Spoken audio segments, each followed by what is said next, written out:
Hello and welcome to the Luv Doc podcast. So new relationships, I mean, they can be all-consuming, right? Absolutely. Especially at the beginning. You know, it's all exciting and new, and you just want to spend all your time with that person. And that's totally natural. Yeah. But it's also natural for your friends to feel a little, well, neglected. Yeah, I can see that. So, okay, let's get into our listeners' situation here. They met this amazing woman about a year ago, fell head over heels, things got serious, moved in together, the whole 9 yards. Mm-hmm. And they're happy, genuinely happy, but they haven't been seeing their friends as much. Yeah. And now the guilt is creeping in. I see. Like, am I a bad friend? Right. Am I too wrapped up in this new love? Well, it's actually a really good sign that they're even asking themselves those questions. Yeah. It means they value their friendships. Right. And they're aware of how their actions, impact other people. Okay, so they also reached out to the Luv Doc for advice. Ah, yes. The Luv Doc. Always a good source of wisdom. Always. And they got a pretty interesting response. I bet. The Luv Doc started by acknowledging their happiness, which is important, right? Core. Yeah. But then they went on this hilarious tangent about Formula One racing. Oh, okay. Yeah. Not exactly what you'd expect in a relationship advice column. Right.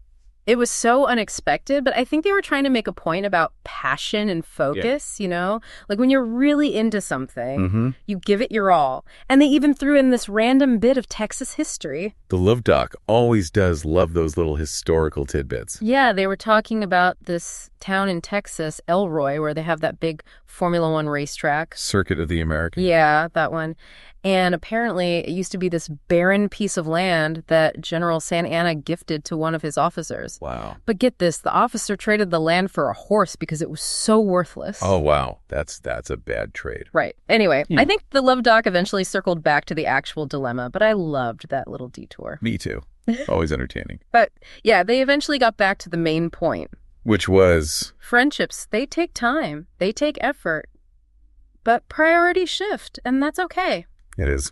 Don't beat yourself up for focusing on what truly fulfills you. Right. And sometimes that's a new relationship. Exactly. Or a new job, a new hobby, whatever it is. It's like planting a garden.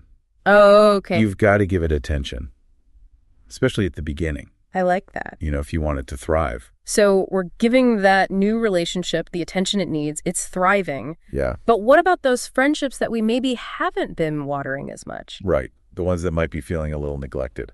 Exactly. The Luv Doc also mentions something called the cost of friendship. Ooh, interesting. What did they mean by that? That's what I'm wondering, too. Like, is there a literal price tag on being a good friend?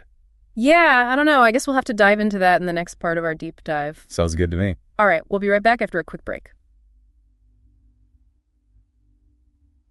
Okay, so welcome back to the deep dive. In part 1, we talked about how, it's totally normal to kind of get swept up in a new relationship. Yeah, those early stages can be pretty intense. Totally. And we even touched on this whole idea of the cost of friendship. Right. Like, what does it actually take to be a good friend? Exactly. But how do you actually balance it all? How do you make sure you don't lose those important friendships while you're, building this new love? Well, I think a big part of it is setting boundaries. Boundaries. Okay. Is this like the same kind of boundaries we talk about in like romantic relationships? Yeah, I mean, the idea is the same, Right. It's about protecting yourself, your time, your energy, all of that. It's knowing what you're comfortable with and what you're not. Right. But wouldn't that like make me a bad friend if I'm always saying no or like setting limits? Well, no, not at all. It's actually the opposite. Setting boundaries is about, it's about self-respect. Okay. It's about recognizing that you deserve to be treated well, even in friendships. And honestly, it makes you a better friend because you're not overextending yourself. You're not, getting resentful. I see. You're showing up authentically.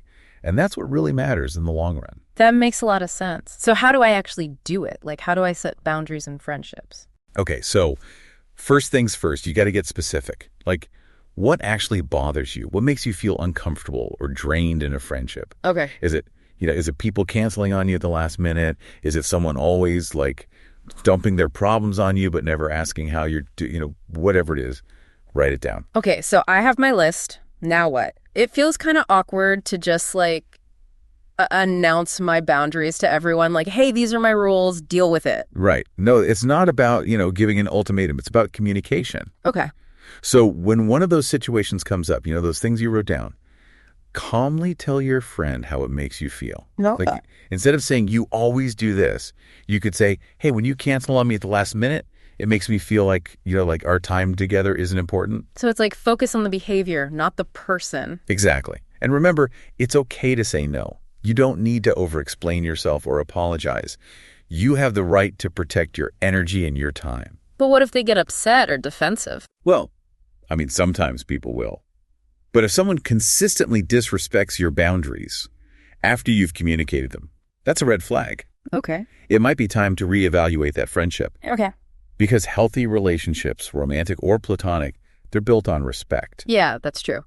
Okay, so boundaries are important. Got it. But how does our listener apply this to their situation? Like, they're feeling guilty about neglecting their friends, but they're also head over heels in love. Right. Well, I think the first step is having an open and honest conversation with their partner. Okay. And I don't mean complaining about how, she never lets me see my friends. Right. It's more about saying, hey, I'd love to have dinner with my friends next Friday. Would you be open to that? It's about expressing a need and finding a solution together. It's like a team effort. Exactly. And it goes back to that cost of friendship idea. It's okay to need some space for those friendships. Yeah. Okay, so open communication with the partner. Check. What about reconnecting with those friends that they've, maybe unintentionally neglected? Right. So I'm guessing a text that says, sorry, I've been MIA, want to hang out sometime, probably isn't going to cut it. Probably not. It starts with acknowledging that you've been distant. Okay. Expressing that you want to reconnect. Right. Maybe even apologize if it feels right. But then the key is you got to follow through with actions. Like actually making plans. Yes. Make concrete plans, be reliable, show up when you say you will. Basically, prove through your actions that you value the friendship. Okay. Actions speak louder than words. I get it. But what about like blending friend groups? Because sometimes, let's be real, friends and significant others just don't click. That's true. That happens. So in those cases, you got to get a little creative. You could host events that include both your partner and your friends, like, game nights, potlucks, something casual where everyone can mingle. Yeah. Keep it low pressure. Exactly. Or you could encourage your partner to get to know your friends individually. Maybe suggest a concert or even just a phone call. Right. It takes the pressure off of you to be the sole connection point. Right. But okay, let's be real. Sometimes friendships just change. How do you know when it's time to let go? Yeah, that's a tough one. And honestly, there's no easy answer. Okay. It's more about recognizing patterns than looking for a single sign. Like maybe communication starts to dwindle. You used to talk every day, now it's once a month. Or maybe you realize you don't really have that much in common anymore. Right. Your interests have changed, your values have shifted, and you just feel like you're growing in different directions. Yeah. And sometimes you're the one putting in all the effort. You're always the one reaching out, making plans, and they're just not reciprocating. Yeah. That's definitely a sign that maybe it's time to let go. So how do you actually do that? Like, how do you let go of a friendship? It can be tough. But sometimes letting go is actually an act of kindness to yourself and to the other person. It frees up space in your life for new connections. So just because a friendship fades doesn't mean it wasn't important. Exactly. Every friendship teaches us something about ourselves, about relationships, about life. Okay. I'm I'm feeling like a lot better equipped to handle all of this now, like a lot less guilty, a lot more understanding. But you know what I'm wondering? What's that? What role have those fading friendships played in shaping who our listener is today? Like, how have they, even though they're not like front and center anymore, how have they left their mark? Ooh, that is a deep question. And you know what? That's exactly what we're going to explore in part 3 of this deep dive. Welcome back to the deep dive. We've talked about so much already, you know, new relationships, setting boundaries, those friendships that maybe have run their course. It's a lot to unpack. Yeah. But I think, there's this one question that we left hanging at the end of part 2. Right. About those friendships that, they've faded, but have they really disappeared completely? Exactly. Like, how have they shaped who we are, even if they're not a big part of our lives anymore? It's kind of like, those old photo albums. Yeah. You might not look at them every day, but the pictures are still there. They're still part of your story. That's such a great way to put it. So how do they shape us? Those faded friendships, what are some of those lasting impacts? Well, sometimes they teach us things we don't want in a relationship. Like maybe a friendship ended because of bad communication or someone wasn't respecting boundaries. So even the not so great friendships, they can teach us something. Absolutely.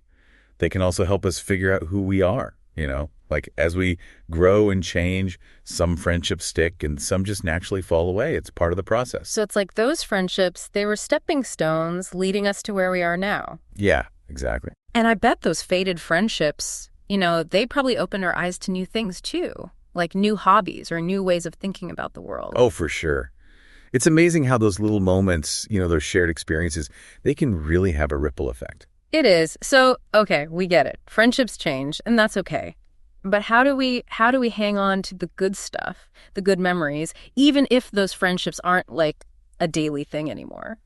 I think it starts with gratitude. Even if a friendship is faded, we can still be thankful for the time we had, be thankful for the laughs, the support, everything. It's like acknowledging that they serve their purpose, even if that purpose is over. Exactly. And I think we can honor them by remembering the lessons we learned and applying them to our lives today. This has been amazing. I feel like, when we started, you were worried about being a bad friend. Mm-hmm. And now I think we've come to realize that friendships, they're always changing. Yeah, it's a natural ebb and flow. And sometimes those changes, they're tough, but they're also part of growing up, right? Yeah. And learning who we are. So as we wrap up this deep dive, I want to leave you with something to think about. Think back to those friendships that have faded from your life. What did they teach you? And what memories do you cherish from those times? And how have those experiences, even the tough ones, made you who you are today?